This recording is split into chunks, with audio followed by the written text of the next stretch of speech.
থেকে বাসায় যাচ্ছ, সেই সময় তুমি রাস্তায় একটা ডায়েরি পড়ে থাকতে দেখলে।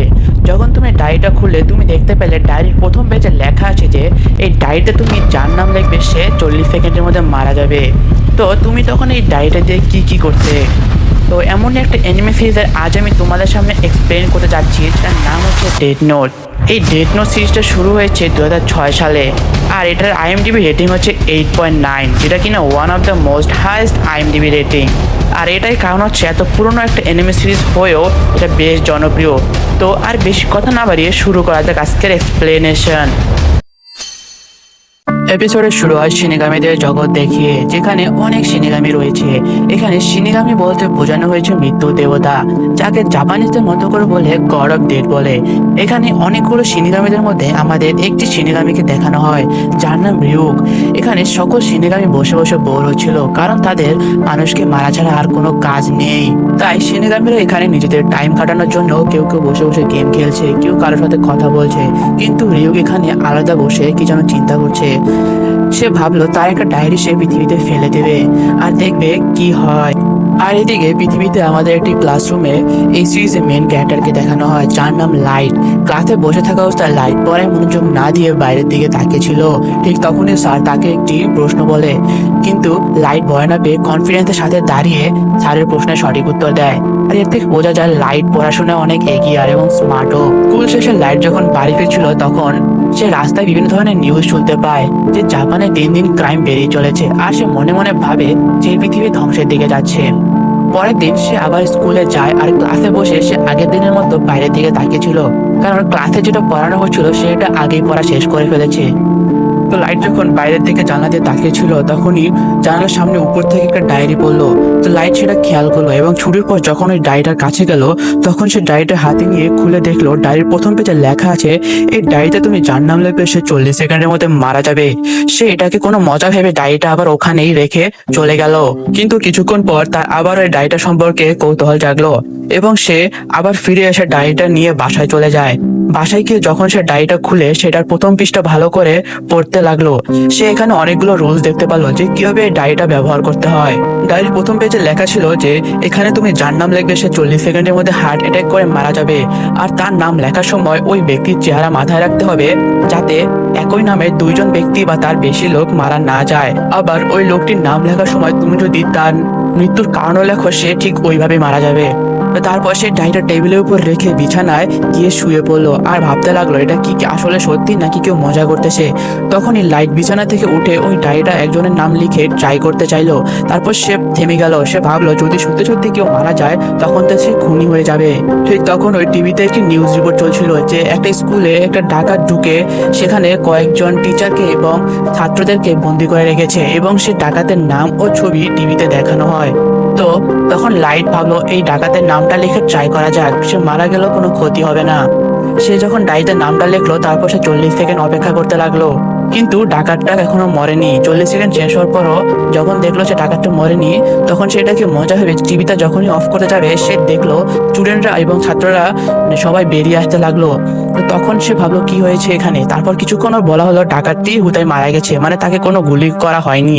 তারপর আবার একটু পর নিউজ এলো যে সে হার্ট অ্যাটাকে মারা গেছে।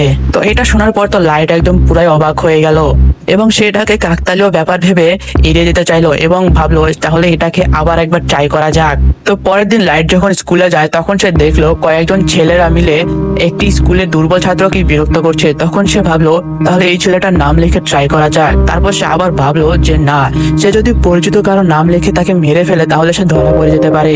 তাই সে এটা করলো না এবং স্কুল থেকে বাড়ি ফেরার সময় সে আবার দেখলো কয়েকজন গুন্ডা মিলে একটি মেয়েকে বিরক্ত করছে অর্থাৎ ইপটিজিং করার চেষ্টা করছে। তো তখন সে পাশে একটি দোকানে ঢুকে গেল যেখান থেকে বাইরে রাস্তা সবকিছু দেখা যায়। তো সেখানে গিয়ে সে তার ডেট নোটটা বের করলো এবং যাওয়ার সময় সে ওই গ্যাংয়ের লিডারের নামটাও শুনে ফেলেছিল। তাই সে ওখানে গিয়ে ডায়েরিতে তার নামটা লিখলো, মৃত্যুর কারণ হিসাবে লিখলো সেই অ্যাক্সিডেন্ট। তো কিছুক্ষণ 40 সেকেন্ড পরেই সেই মেয়েটা যখন পালিয়ে যেতে চাইলো তখনই তো ওই গ্যাংয়ের লিডার মোটরসাইকেল দিয়ে ওর পিছু করতে গিয়ে যখনই মোটরসাইকেল নিয়ে তার ধাওয়া করতে গেল, ঠিক তখনই একটা ট্রাক এসে ওই গ্যাং লিডারকে একদম মোটরসাইকেল সব উড়িয়ে দিয়ে গেল এবং গ্যাং লিডারটা ওখানে অন দ্য স্পট মারা গেল। তো এটা দেখার পর তো লাইট একদম পুরো শক হয়ে গেল এবং সে অনেকটা ভয়ও পেতে লাগলো যে সে দুজনকে মেরে ফেলেছে, অনেকটা ডিপ্রেশনে চলে গেল। আর সে ভাবতে লাগলো এই ডেথ নোটটা আসলে কাজ করে। আর এইদিকে শিনিগামীদের ওয়ার্ল্ডে আমাদের রিউকে দেখানো হয়, সে তার বন্ধুদেরকে বলছিল যে সে তার ডেথ নোটটা হারিয়ে ফেলেছে। আর তার বন্ধুরা তাকে মজা করে বলল তুমি সবসময় কোনো না কোনো বিপদে পড়ো। আর তারা বলল তুমি ডেথ নোটটা শেষ কোথায় দেখেছিলে।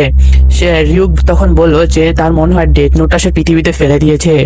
এটা বলার পর রিউক একটা পোর্টালের সামনে গিয়ে দাঁড়ায়। এটা হচ্ছে এই পোর্টালটা দিয়ে এই পৃথিবীতে এবং এই শিনিগামীদের জগতের একমাত্র যাওয়া আসা করার রাস্তা। তো এটা সামনে গিয়ে রিউক তার পাখা মেলে একটা উড়াল দিল এবং এই পোর্টালটা দিয়ে পৃথিবীতে গিয়ে পৌঁছালো। আর ওইদিকে লাইট বাসায় এসে তার মাকে ফাইনাল এক্সামের রিপোর্ট কার্ড দেখালো। লাইট ফার্স্ট হয়েছে দেখে তার মা তাকে খুশি হয়ে বললো তোর কিছু লাগবে নাকি, কিন্তু লাইট বললো না আমার কিছু লাগবে না। কিন্তু লাইট রুমে গিয়ে তার মনে মনে বললো তার যেটা চাই সে ওটা পেয়ে গেছে। তারপর যখন সে ডেথ নোটটা খোলা হয় তখন আমরা দেখি ডেথ নোটের মধ্যে অনেকগুলো নাম লেখা হয়ে গেছে এবং সে ডেথ নোটের দিকে তাকিয়ে হাসতেছে। অর্থাৎ এর থেকে এটাই বোঝা যায় যে লাইট এখন ডেথ নোট দিয়ে মানুষকে মারতে আর দ্বিধাবোধ করে না, তার এখন আর গিল্টি ফিলও করে না। আর তখন ওই লাইটের ঘরে রিউক চলে আসে। তো রিউককে দেখে লাইট তো পুরো শক হয়ে টেবিল থেকে নিচে পড়ে যায় আর বলতে লাগলো তুমি কে। তো রিউক তখন বলে যে সে শিনিগামী, আর তুমি যে ডায়েরিটা দেখে হাসতেছো সেই ডায়েরিটা হচ্ছে তার, আর আমি সেই শিনিগামী যার কাছ থেকে এই ডায়েরিটা পৃথিবীতে পড়েছে। আর লাইট তখন বলে যে আমি তোমার অপেক্ষায় করতেছিলাম। রিউক যখন ডায়েরিটা দেখে সে অবাক হয়ে যায়, সে মাত্র 5 দিনে এতগুলো নাম লিখে ফেলে। তো লাইট তখন বলে তুমি কি এখানে আমাকে শাস্তি দিতে এসেছো নাকি। পরে রিউক বলে এই ডায়েরিটা পৃথিবীতে পড়ার পর যে এই ডায়েরিটা পায় সেই ডায়েরিটা তার হয়ে যায়।